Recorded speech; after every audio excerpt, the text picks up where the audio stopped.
Hay una filosofía argentina, un pensamiento riguroso acerca del lugar del hombre en la sociedad. Obras literarias como El Facundo, El Martín Fierro, El Matadero. Texto axial, fundamental, el plan revolucionario de operaciones de Mariano Moreno, Los muertos en Plaza de Mayo.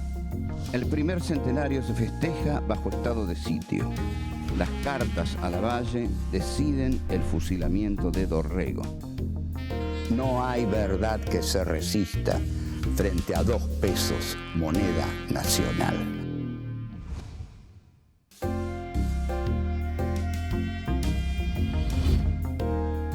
Encuentro 6. Sarmiento en Chile. 1. Las ideas no se matan. 2. Civilización y progreso. 3. Vida del Chacho. 4. Buenos Aires y la razón occidental.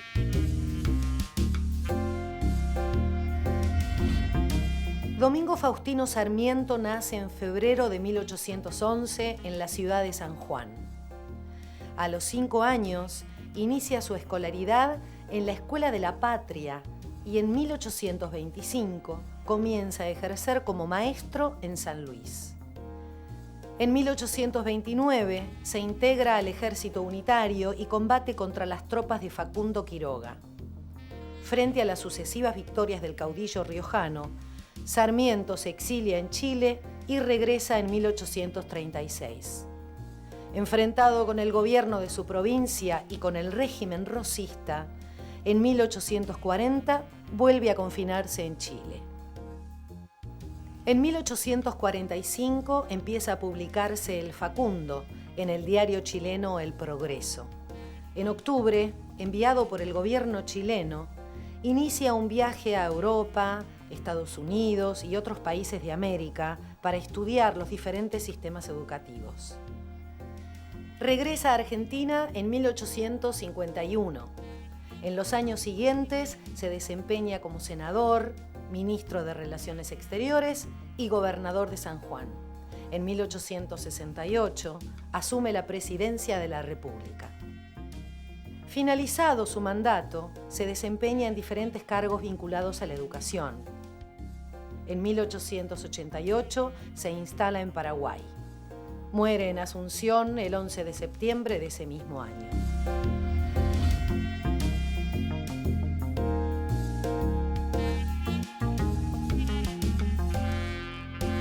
Nos vamos a ocupar hoy de la figura de Sarmiento y de un momento muy trascendente en su vida porque lo llevó a la escritura de El Facundo.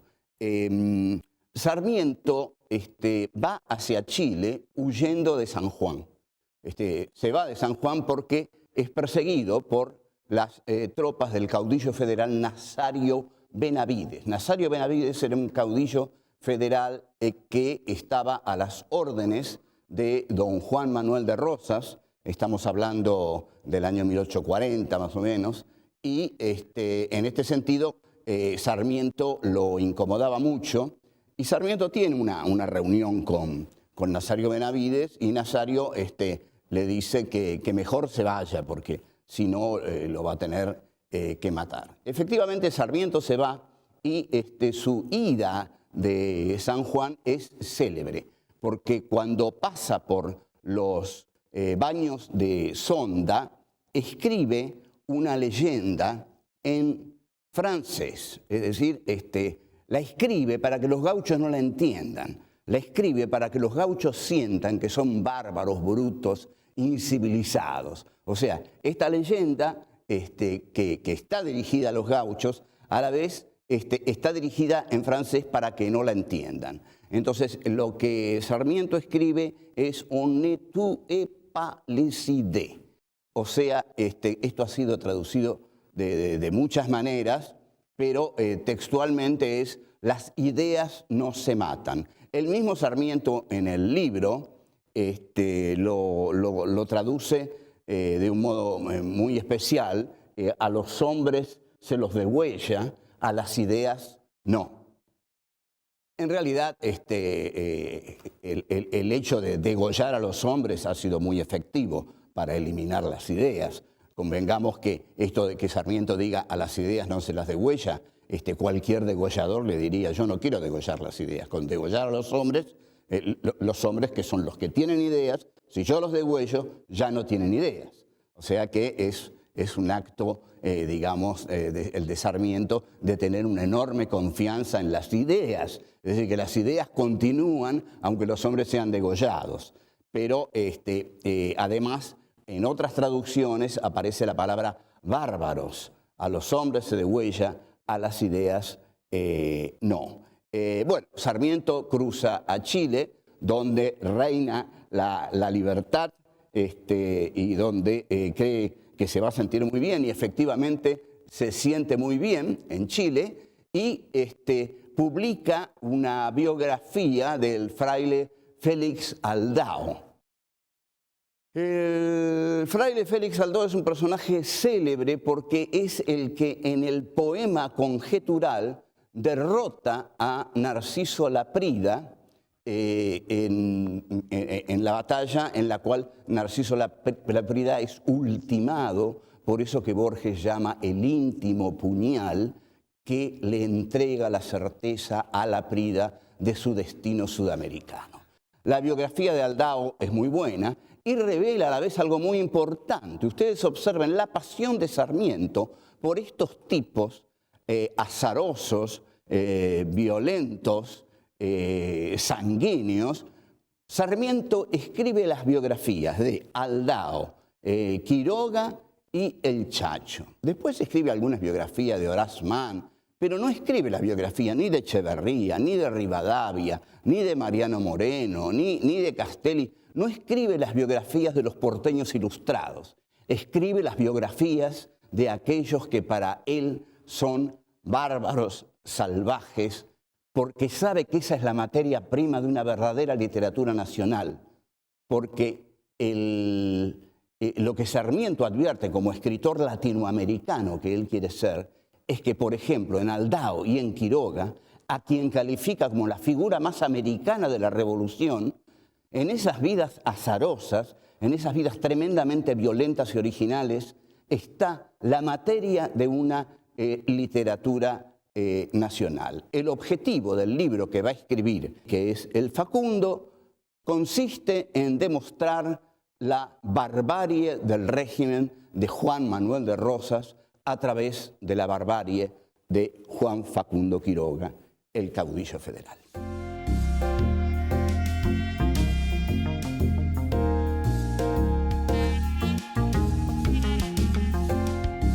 El concepto fundamental que va a manejar Sarmiento en El Facundo, libro que comienza a publicar en forma de folletín en el diario El Progreso de Chile a partir de 1845, va a ser el de civilización y barbarie. Este era el concepto con que se manejaba el colonialismo del siglo XIX. ¿Cuál es la característica del colonialismo capitalista? El colonialismo capitalista se desarrolla en base a valores. Por ejemplo, el Imperio Romano, cuando conquistaba un territorio, no decía que llevaba con su conquista la racionalidad, el progreso, el avance de la historia. No, le estaba diciendo a la gente de ese territorio que tenía la distinción, el honor, la gloria de pertenecer a justamente la grandeza de Roma. Pero desde el descubrimiento de América, con Cristóbal Colón en 1492, cuando comienza el sistema capitalista que comienza a globalizarse, ya ahí el desembarco de los españoles en América viene con el valor de la evangelización. Ese es el gran valor. Les traemos el alma, les dicen a los indios. Si ustedes aceptan que nosotros los evangelicemos, ustedes van a tener un alma. Si no lo aceptan, los vamos a matar. Y bueno, efectivamente parece que hubo entre 30 millones y 50 millones de indios de América que no aceptaron ser evangelizados. Bueno, ya saben el destino que tuvieron. Pero lo que quiero marcar es que el colonialismo capitalista, a partir de ahí siempre se presenta con la idea de progreso. Donde entra el colonialismo capitalista, entra el progreso, entra la civilización, entra la razón, entra la cultura. Entonces, Sarmiento toma esto. Lo excepcional que tiene el Facundo de Sarmiento es que se trata de un libro con la ideología del conquistador, pero escrito por un hombre de la élite del país colonizado. La cuestión es que lo que se desarrolla es la civilización occidental.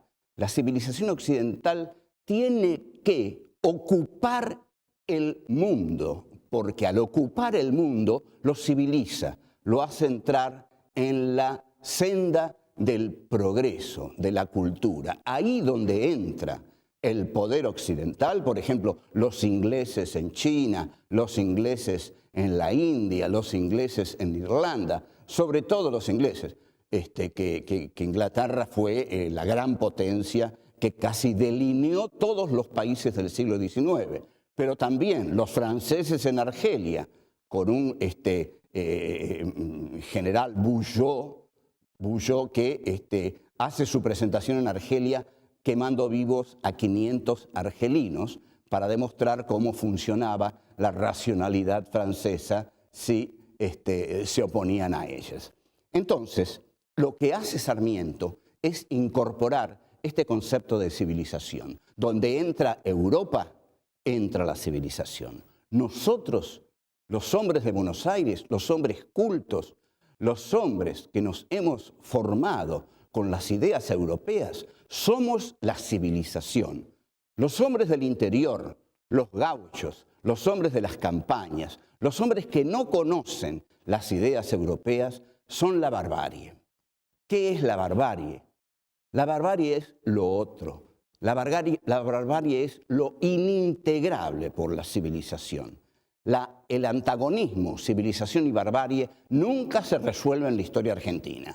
Está planteado por Sarmiento en el Facundo y no se resuelve más. Hoy no está resuelto, hoy no está resuelto. Hoy la opulenta ciudad de Buenos Aires es la que se asume como la civilización y todo el conurbano es lo que es considerado barbárico. Y también en París, cuando se teme la invasión de los expulsados por el sistema, los musulmanes que no tienen trabajo y que han incendiado París en una oportunidad, y vaya a saber cuántas veces lo van a hacer, porque la civilización occidental cada vez tiene que levantar más muros para seguir manteniéndose. Cayó el muro de Berlín, pero se levantaron montones de muros. Estos muros son los que levantan los civilizados para que los bárbaros no entren en los dominios de la civilización. Bien, entonces, el libro de Sarmiento se llama Civilización y Barbarie, o sea, dos conceptos totalmente antinómicos. Una cosa es la civilización, que es la cultura, es la racionalidad, son las ideas, es el progreso, es eso que se llama el tren del progreso. Y otra cosa es la barbarie, que es la campaña, que es el atraso, son las viejas costumbres del federalismo precapitalista, esto incluso lo va a decir el propio Marx, y a la barbarie hay que combatirla y hay que liquidarla y hay que derrotarla. No hay comprensión con la barbarie, no hay arreglo posible con la barbarie en el siglo XIX. Sarmiento se conoce con el general Bugeaud en Argelia y el general Bugeaud le dice: a la barbarie hay que combatirla con la barbarie. Y Sarmiento le hace caso.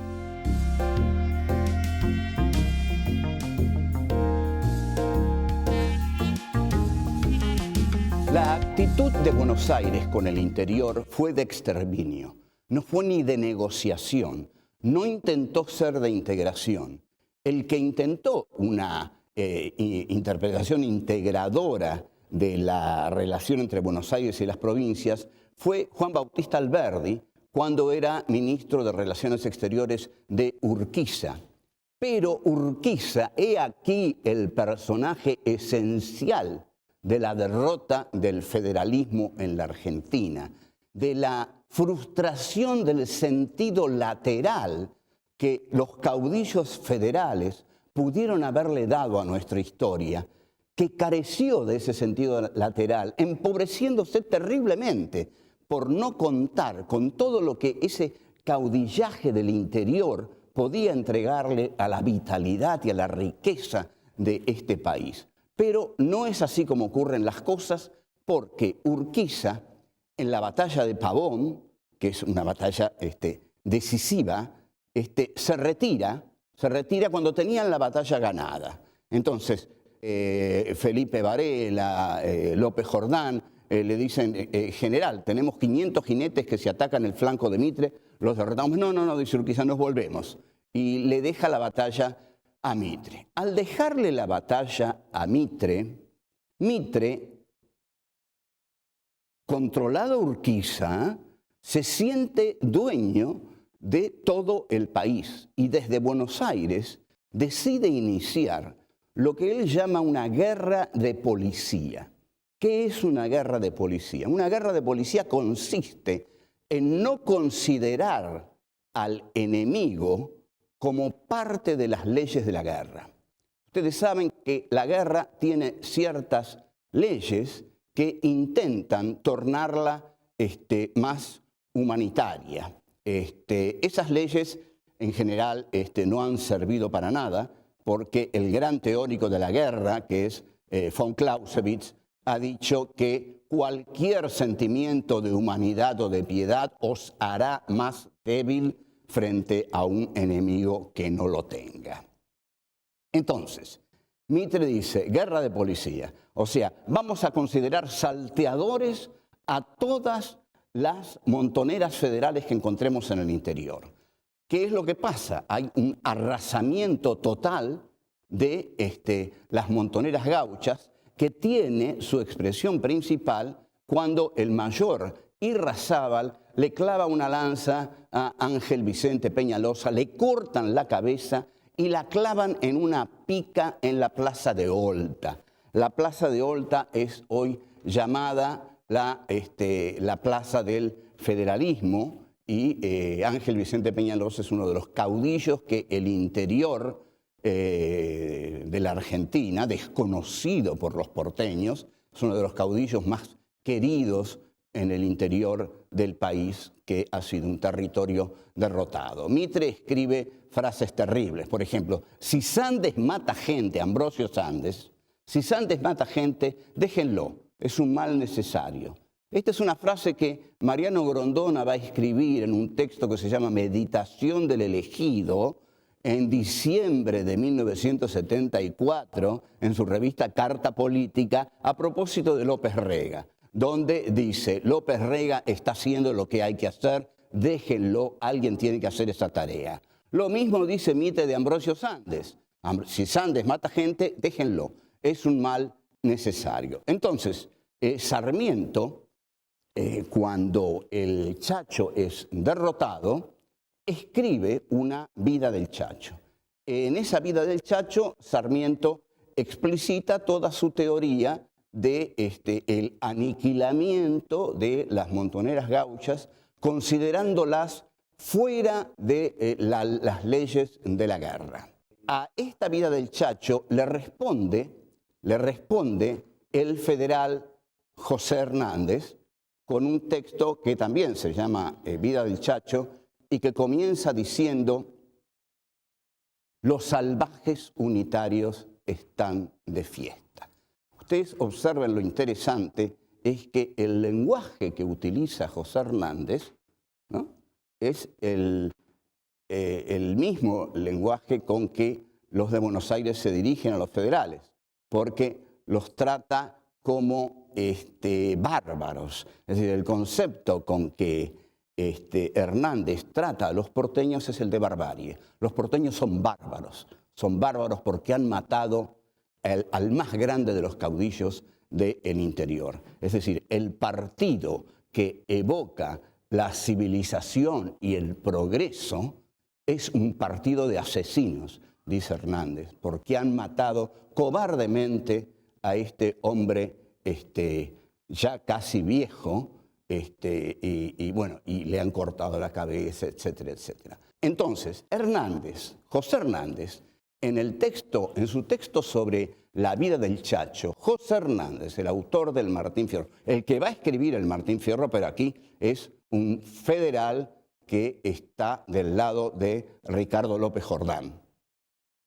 Escribe: maldito, maldito, 1000 veces maldito sea el partido envenenado con crímenes que hace de la República Argentina el teatro de sus sangrientos horrores.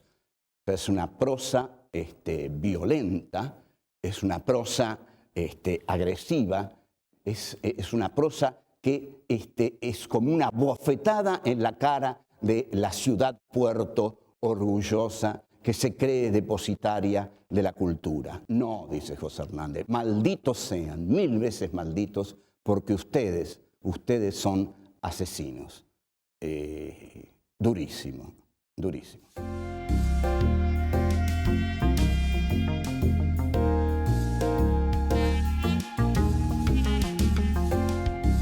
Todo esto que estamos diciendo puede ser resumido en ideas fundamentales. Acá hay pensamiento. Este es el pensamiento nacional.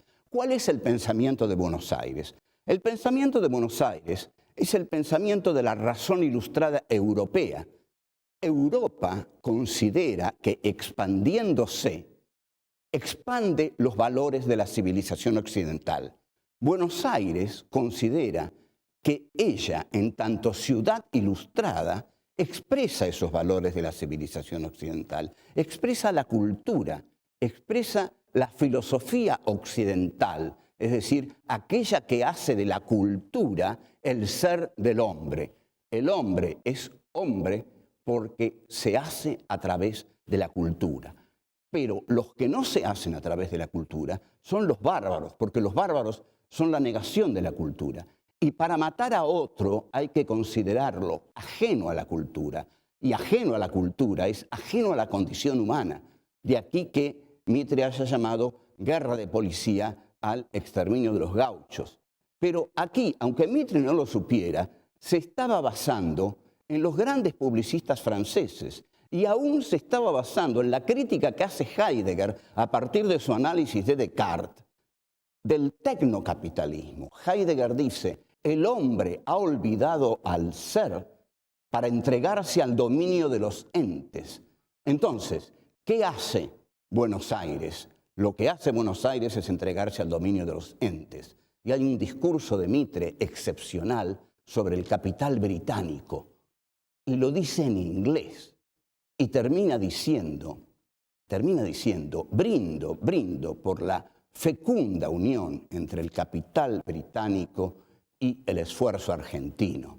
Entonces, esta unión entre esa Inglaterra, taller del mundo, Francia, centro cultural del mundo, y Buenos Aires, centro cultural y económico que incorpora a nuestro país las ideas europeas, es todo un gran movimiento de una misma razón, que es la razón occidental que se va expandiendo y en la medida que se expande, incorpora a los pueblos bárbaros a la civilización. Esta es la filosofía que late detrás de todo esto. También en un texto como Amalia, de José Mármol, de 1851, que es un texto muy interesante, hay toda una concepción filosófica que Mármol toma sobre todo de Sarmiento. Mármol había leído muy atentamente a Sarmiento, pero Amalia es una novela muy apasionante, ¿no? Si uno la lee como una novela realmente se entretiene mucho, porque están los malos, que son los mazorqueros, y están los buenos, que son los unitarios, finos, delicados, que de tez blanca, según, como dice Mármol, el ideal romántico del siglo. Amalia es una novela que muestra el enfrentamiento entre las clases altas y la persecución a que Rosas somete a estas clases privilegiadas. ¿Cómo los somete Rosas? Los somete por medio de darle importancia a clases como los gauchos, los negros e incluso los indios, pese a que Rosas hizo una excursión punitiva contra los indios, pero lo que no toleran las clases altas es la importancia que los negros cobran dentro del esquema político rosista.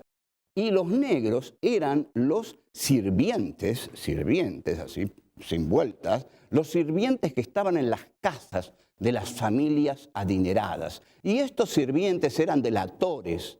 Entonces, las clases adineradas, las clases altas, le tenían miedo a estos negros porque eran los negros del restaurador de las leyes y fácilmente delataban a las familias de bien, a las familias de alcurnia, a las familias patricias, a las familias que representaban el avance de la civilización en la Argentina. Pero Rosas, para esta gente, era un populista.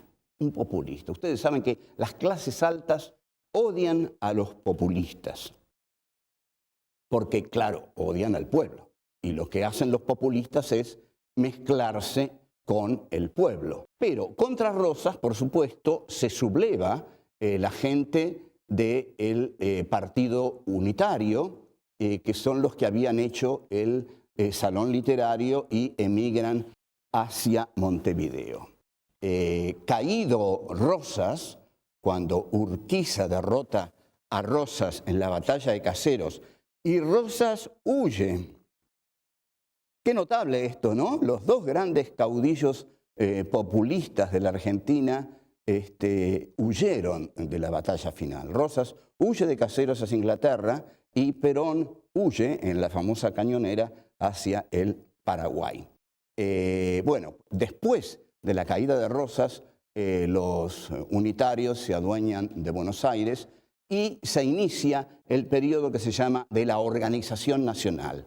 En ese periodo Buenos Aires va a tratar de parecerse a Europa todo lo que pueda, porque Europa es el camino de la civilización, el tren de la historia.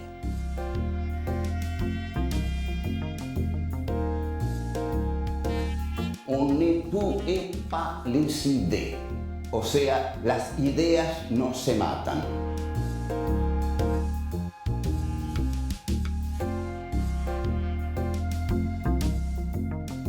El concepto fundamental que va a manejar Sarmiento en el Facundo va a ser el de civilización y barbarie.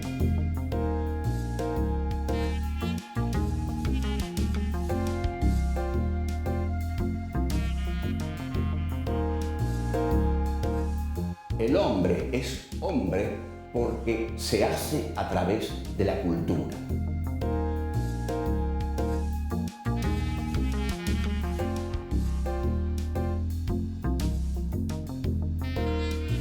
El antagonismo, civilización y barbarie, nunca se resuelve en la historia argentina.